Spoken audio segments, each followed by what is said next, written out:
Moving on, Carnarvon Municipal Council introduces its first comprehensive bylaws on Wednesday at its chambers in Carnarvon. With rising conflict among communities as a result of different nuisance with the jurisdiction of the Lord Mayor, the 2020 by-elections intends to enforce and create tranquility for a smooth development process. More in this report. Speaking during the press conference, the Lord Mayor Talib Ahmad Bensouda highlighted the need why his office composed the first comprehensive 2020 bylaws. Mr. Bensouda says the need to resolve local conflicts within his jurisdiction prompted the initiative. We have had many complaints from members of our community about the lack of order, civil disobedience, conflicts between neighbors and community members, all because of lack of local governance. One of Council's biggest responsibilities as a local government authority is to establish order and the rule of law within its communities. The Constitution does not cover all these aspects. There are many I would term as micro issues within our communities, including loud noise, obstruction of routes, having ceremonies and other public events late at night without consideration of your neighbors. And this is why we have come up with comprehensive bylaws to guide our communities and to ensure there are penalties if one disrupts their community. The Lord Mayor further seeks for a collaborative workforce from the security sector in ensuring the laws, in enforcing these laws. All because we need help, and it's all our responsibility to make sure it is fully enforced. KM is our municipality. It is the center of Gambia. If it's organized, we believe Gambia will be organized.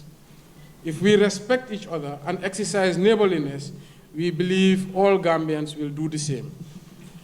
As we always say, KM leads by example, and you, the Security Task Force chiefs, we will rely heavily on you to make sure that these bylaws are fully enforced.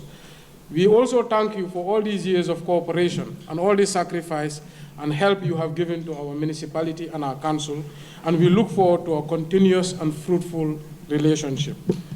One of the police commissioners present says a whole lot of collective effort is needed for the implementation of these bylaws and calls on all concerned residents to abide by the stipulated laws. We should thank the KMC management for coming up for the first time out of many municipalities, out of many councils, for them to come up with these bylaws. Now, these bylaws are for us.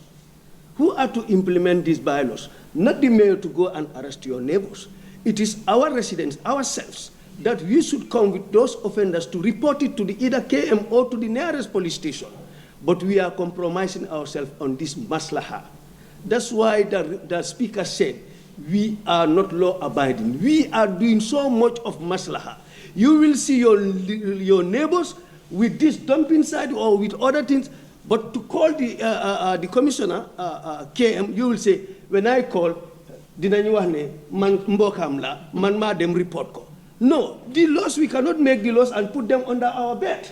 These laws has to be implemented. As a good citizen, we are all police officers.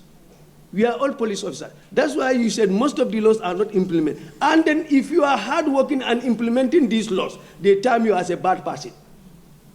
So with attitudinal changes, these laws cannot just be made and put on table. We must practice them. The application of these bylaws sets to regulate nuisance created in our localities, the regularization of sale and transfer of property through the Council for Rate Leisure and Registration, maintenance or proper sanitary management of property, irregular removal of natural raw materials, connection of private sewage pipe to a public drainage system, disposal of waste products and dangerous substances on public domains, control of stray animals, and the control of market stalls. However, any person who compromises or violates these bylaws shall be prosecuted before a competent court and is liable to pay a fine of not more than $1,000 or given a jail term of 3 months. For iAfrica TV, Sohna Tunkara.